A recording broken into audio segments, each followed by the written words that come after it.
बलौदाबाजार जिला में एक फिर प्रकृति के कहर देखेला मिली। भारी बरसा ले जम्मू नदिया नरवा उफान में ही बिलाईगढ़ थाना अंतर्गत टुंडरी गांव कोरकोटी नाला में नहाय बर गए दो लइका नाला में बोहा गई। बोहाए दोनों लइका में ले एक लइका ला गंभीर हालत में बाहर निकाले गई। एक लइका के मौत होना बताए जाते। आप मन ला बता दन के कोरकोटी गांव चारों मोड़ा ले नाला ले घेराए ही और लगातार बरसा होले गांव के संपर्क आने गांव टूट गए ही। ग्रामीण ठेकेदार ऊपर पुल बनाए में अनियमितता बरतत हुए पुल के ऊंचाई ला कम बनाए के आरोप लगाए ही, जेकर कारण एक दुर्घटना हुई है। दुर्घटना के घंटों बीत जाए के बाद भी बिलाईगढ़ में डॉक्टर के नहीं पहुंचेले गांव के लोगन मन में आक्रोश देखेला मिली। एकर बावजूद ग्रामीण मन खोजबीन जारी रखीन और कुछ घंटा के बाद बोहाय लइका के शव ला घलो खोज डाले गई।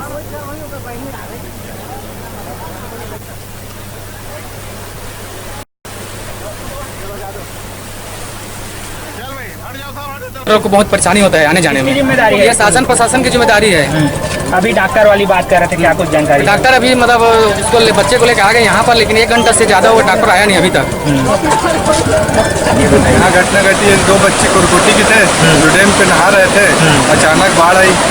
बाढ़ में दोनों बच्चे बह गए, जो एक चीज की मौत हो गई। यहाँ घटना घटी है, 2 बच्चे कोरकोटी के थे जो डैम पे नहा रहे थे, अचानक बाढ़ आई। बाढ़ में दोनों बच्चे बह गए, जो एक बच्ची की मौत हो गई, दूसरी को बरामद कर लिया गया है, वो भी बेहोश हो गई थी।